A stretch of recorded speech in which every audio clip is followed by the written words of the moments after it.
I'm going to start with the tornado. That's why I said it first. So I will start with the best case scenario to the worst case scenario. So one, if you are at home, go inside a cellar. Well, some places don't have cellars. There's a company that goes around and builds shelters for you. They pour 60,000 pounds of concrete over a cage made out of steel. And then all you have to do is just go inside and you're not going anywhere. Tornadoes can actually happen anywhere on the planet. Some places it's just exceedingly rare, but it could happen. So it's important that you know this material regardless, and plus you could help a friend. If you have a friend living over there and they call you, or what they should do is they should call you before it happens, so you could just tell them this wonderful life-saving information right here. If you don't have a cellar, go to your basement and go by the corner, pull something over you like a mattress, or get underneath something sturdy like a table or a piano, and you always want to avoid glass. Avoid windows and mirrors. For children, wear helmets like motorcycle helmets or bike helmet for extra protection. If you don't have a basement, go to the lowest floor of your house.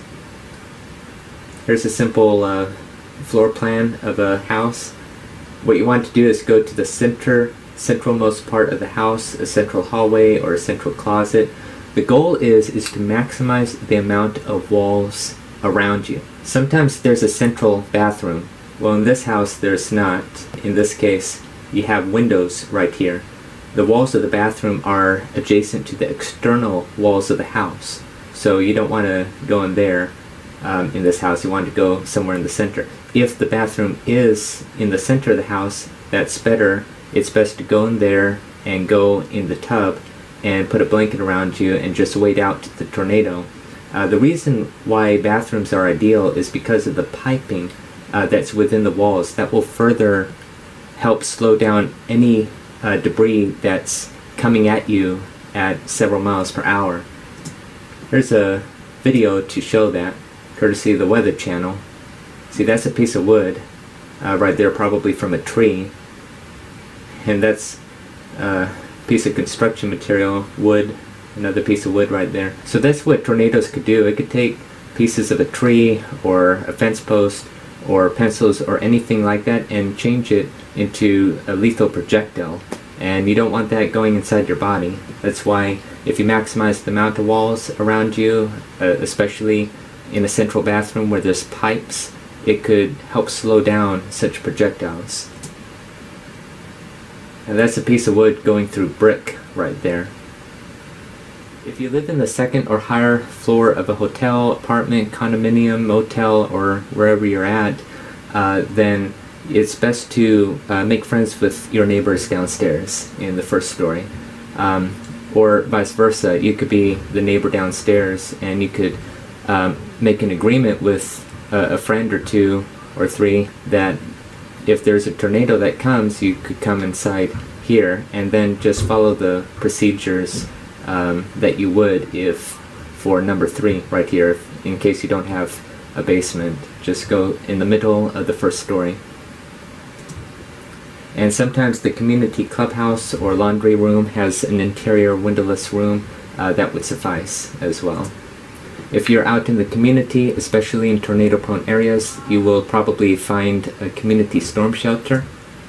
If you're out in the neighborhood, away from the downtown area where all the shops and markets are, and let's say that you're in your car, get out. Just get out of your car, because if you watch this ABC video, that's a tractor trailer right there from semi-trucks being thrown around like toys. And this is what could happen to a car. So a car is not a good place to be. A mobile home park is a bad place to be. So get out and lie in a ditch. The reason that I heard why is because the higher you are, the more powerful the wind speed is. And of course there's a lot of projectiles flying everywhere. Therefore, if you're out in the road and you're near a hill up here, or a valley or a ditch down here, go to the lowest place possible and lie flat on the ground. And never go inside a storm drain a tunnel, or an underpass. Why? It's because in such meteorological conditions like a tornado, if you go inside here, it will act like a vacuum and suck you out to the tornado. So items for a disaster supply kit. Not just for tornadoes, house fires, or hurricanes, but there's earthquakes and floods and other disasters that could happen. A first aid kit, required medication and important documents such as medical documents and such. Canned food and a can opener. 3 gallons of water per person. Protective clothing. Bedding or sleeping bags. A battery-powered radio. A flashlight and extra batteries. And special items for infants, the elderly, or the disabled. That could be puzzles, Sudoku games, or word search.